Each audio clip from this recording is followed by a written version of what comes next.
तो डेवलपमेंट के फॉर्मूले के साथ हम आगे बढ़ रहे हैं। चिराग पासवान ने प्रतिक्रिया दी है और नीतीश मंत्रिमंडल में सभी घटकों को साध के चला गया है। नितिन नवीन क्या कुछ कह रहे हैं, आपको सुनवाते हैं। मैं जिनके कारण आज मुझे इतना मौका मिला है, मैं पार्टी के तमाम कार्यकर्ताओं का भी अभिवादन करता हूं, जिन्होंने लगातार मेरा सहयोग किया, प्रदेश नेतृत्व से लेकर केंद्रीय नेतृत्व तक, साथ ही साथ माननीय मुख्यमंत्री नीतीश कुमार जी, जिन्होंने मुझ पर फिर से विश्वास किया है। बिहार के विकास में जो भी होगा पूरे परिश्रम के साथ हम लोग बिहार के विकास के सेवा भाव से लगेंगे। आपने पहले विधायक बना और अब आपको मंत्री बनाया गया है, एक बहुत बड़ी जिम्मेदारी मिली है, क्या कहेंगे? मैं अपने नेतृत्व के प्रति आभार व्यक्त करता हूं, जिन्होंने बड़ी जिम्मेदारी दी है, और मैं उनको आश्वस्त करना चाहता हूं अपने नेतृत्व को कि आपके विश्वास के अनुकूल बिहार को विकास करने में जो आपने प्रारंभ कर दिया है माननीय मुख्यमंत्री जी के नेतृत्व में, नीतीश कुमार जी के नेतृत्व में, उस रफ्तार को तेज करने के लिए पूरे बिहार में विकसित बिहार स्वरूप देखे और समस्या का निदान हो सके, उसके लिए हर संभव प्रयास करेंगे। कई यंग चेहरे को भी शामिल किया गया, यूथ लोग को शामिल। हाँ बिल्कुल, महिला और यूथ, यही तो ताकत है, और यही ताकत की वजह से एनडीए पुनः बिहार में सरकार बनाई है। तो उन सबका ख्याल हमारे नेतृत्व ने किया है और सबकी भागीदारी दी है। और इस बीच आपको बता दें, उपेंद्र कुशवाहा से हमारे सहयोगी आकाश वत्स इस वक्त सीधी बातचीत कर रहे हैं। बात लेकर के बिहार की जनता की सेवा के काम की शुरुआत है इसकी, तो बिहार की जनता की सेवा बेहतर तरीके से करे, हम उम्मीद करते हैं और मुझको पूरा विश्वास है कि करेगा। बड़ी जिम्मेदारी है इस बार सरकार पर, 20 वर्षों के बाद फिर से सरकार और प्रचंड बहुमत के साथ, ऐसे में इस सरकार पर बड़ी जिम्मेदारी। निश्चित रूप से जनता ने जितना बड़ा आशीर्वाद दिया है, उतनी ही मेहनत से बिहार के विकास में हम सब लोग एड़ी चोटी एक करेंगे। क्या मंत्र दिया है बेटे को आपने? गरीबों की सेवा, जनता की सेवा, विकास के काम में पूरी रुचि लगाना, 100% अपनी क्षमता का इस्तेमाल बिहार की जनता के लिए करना।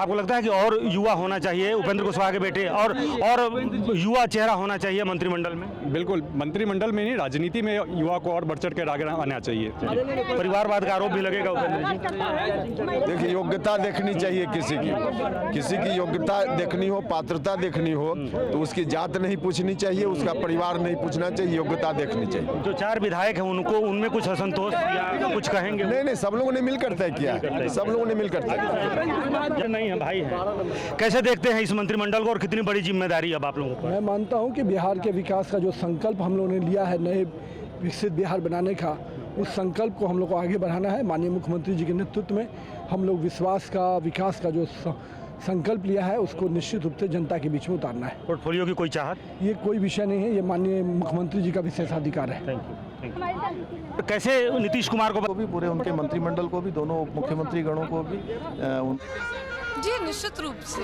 सिर्फ यूथ क्यों, किसान भी, महिलाएं भी बिहार को आगे लेकर चल रहे हैं। कैसा लगा इसे आपके चैनल के माध्यम से मैं अपने जो है कि यशस्वी प्रधानमंत्री जी नरेंद्र मोदी जी और बिहार के मुख्यमंत्री जी को बहुत बहुत धन्यवाद दूंगी, और पूरे हमारे भारतीय जनता पार्टी के।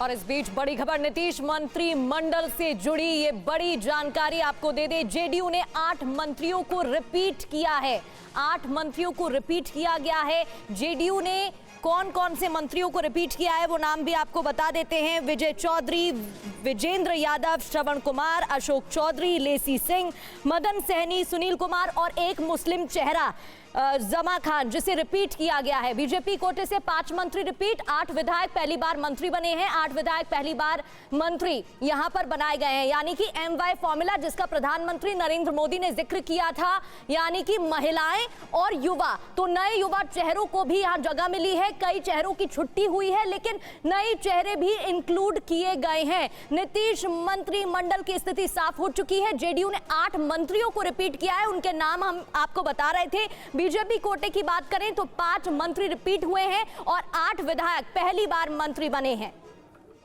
नीतीश कुमार थोड़ा शपथ लेने में लड़खड़ा रहे थे, ऐसी कोई बातें नहीं है। अच्छा ये बताइए, क्या कुछ काम जो रह गया है जो कि आप पिछले मंत्रिमंडल में नहीं किया और इस बार आप करना चाहेंगे? पिछली बार जो मौका मिला था, बहुत सारा काम हुआ, जो अधूरा कार्य रह चुके होंगे, मैं इसको ईमानदारी से, जो जिम्मेदारी अभी मिली है, मैं निभाऊंगा। थैंक यू सर, बधाई दे लो नीतीश को। सर, नीतीश कुमार को तो लगातार आपको ये बयान भी सुनवा रहे हैं। तस्वीरें आप देख रहे थे मंच की। रूपेश, लगातार हमारे सहयोगी जुड़े हुए हैं और बातचीत कर रहे हैं। वापसी हुई, ना सिर्फ विधायक बने बल्कि मंत्री भी बने आप। देखिए, भारतीय जनता पार्टी के बारे में कहा जाता है कि पार्टी विद डिफरेंट, औरों से अलग पार्टी है। और इस पार्टी की खासियत है कि एक समान कार्यकर्ता को भी अवसर देती है विधायक बनने का, मंत्री बनने का। शायद दूसरे दलों में ये संभव नहीं है।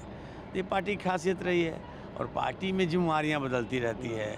पार्टी ने भी पहले भी विधायक बनने का अवसर दिया था, पार्टी में संगठन में दायित्व दिया था, तो मैंने पूरी कोशिश की कि निष्ठा से, लगन के साथ उस जिम्मेवारी का निर्वहन करूँ। नई जिम्मेवारी का भी निष्ठा के साथ निर्वहन का कोशिश करूँगा।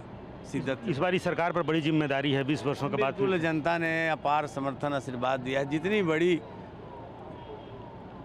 अपेक्षा है उस पर खड़ा उतरना एक चुनौती है, लेकिन मुझे पता है कि नीतीश जी के नेतृत्व में, नरेंद्र मोदी जी के मार्गदर्शन में हम सब इस चुनौतियों को पार करेंगे, जनता की अपेक्षा पर खड़ा उतरेंगे ताकि जनता और आगे हम पर भरोसा कर सके। कुछ अपनी अपेक्षा है, कौन सा विभाग में आप बेहतर कर सकते हैं? ऐसी कोई अपेक्षा नहीं। ये सबसे युवा मंत्रियों में से एक है और क्या जिम्मेदारी मिलेगी, एक बड़ा सवाल है। महिला भी और युवा भी, तो बहुत आकांक्षाओं के साथ इस बार जनता ने बड़ा मैंडेट दिया और आप मंत्री बनकर आई हैं। युवा और महिलाएं दोनों आपकी तरफ देख रहे हैं, क्या एक्सपेक्टेशंस?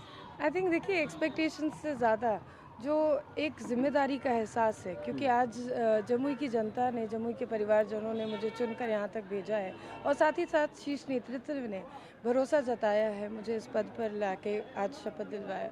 निश्चित रूप से प्रसन्नता भी है और जिम्मेदारी का एहसास भी है। ईमानदारी और सेवा भाव के साथ राजनीति करना चाहते हैं, किया भी है और आगे भी इसी तरह से करके दिखाएंगे। जमुई की जनता के प्रति मैं आभार प्रकट करती हूँ, अपने शीर्ष नेतृत्व माननीय प्रधानमंत्री जी के साथ साथ अमित शाह जी, जेपी नड्डा जी, दिलीप जायसवाल जी का भी मैं आभार प्रकट करती हूँ और यही वादा करती हूँ कि जो ईमानदारी और के साथ हमने राजनीति की है वही आगे करेंगे और बिहार को एक विकसित बिहार बनाने के लिए संकल्पित रहेंगे। नई सरकार की सबसे युवा मंत्री आप रही हैं मेरे ख्याल से, अभी तक अगर जो जानकारी है मेरी, और आपका स्पोर्ट्स का भी बैकग्राउंड रहा है। क्या पोर्टफोलियो, एक्सपेक्टेशंस, किस तरह की जिम्मेदारी निभाना आपको पसंद है, उसके बारे में कुछ अगर बताएं। देखिए, जो भी जिम्मेदारी मिलेगी उसको अपने 100% क्षमता के अनुसार उसका निर्वहन करेंगे और आगे पोर्टफोलियो जब बटेगा तो सबको पता चल जाएगा। पहले से आभास था इस बात का या फिर आज अचानक से सरप्राइज मिल गया है बीजेपी की तरफ? No comments, thank you. Youngest मंत्री है बीजेपी की तरफ से और जमुई को रिप्रेजेंट करती है, लेकिन अब बिहार में मंत्री इनको नई सरकार में बनाया गया है। नीतीश सरकार की 10वीं जो ओथ हुई है, आज 10वां शपथ ग्रहण समारोह हुआ है, उसमें श्रेयसी सिंह मंत्री बन के आई है और TV9 भारतवर्ष से एक्सक्लूसिव बातचीत में उन्होंने कहा है कि जो जिम्मेदारी उनको दी गई है उस जिम्मेदारी को वो अपनी तरफ से निभाने का पूरा प्रयास करेंगे। और तस्वीरें अगर हम आपको दिखाएं उनके आवाज़ से, तो देखिए तमाम समर्थकों से घिरी हुई हैं, लोग इतने खुश हैं यहाँ पर कि वो मंत्री बनकर यहाँ पर आई हैं और उनका स्वागत जो है लोग अपनी तरफ से, अपनी ओर से लोग कर रहे हैं और ये तस्वीरें यहाँ पर दिखाई दे रही हैं। TV9 भारतवर्ष के लिए सुभाष भट्ट के साथ पटना से मैं अभिजीत ठाकुर। पहले मैं जब भी आइसक्रीम खाता था तो मुझे दांतों में झंझनाहट महसूस होती थी। तब मेरे डेंटिस्ट ने समझाया कि दांतों के ऊपरी परत घिस जाने की वजह से नसों में झंझनाहट होती। उन्होंने सेंसोडाइन रोज यूज करने को कहा। सेंसोडाइन दांतों के अंदर जाकर नसों को शांत करता है। सेंसोडाइन वाकई काम करता है। को प्रेजेंटेड बाय विमल इलायची, बोलो जुबा केसरी, को powered by Sensodyne in association with V-Guard water heater.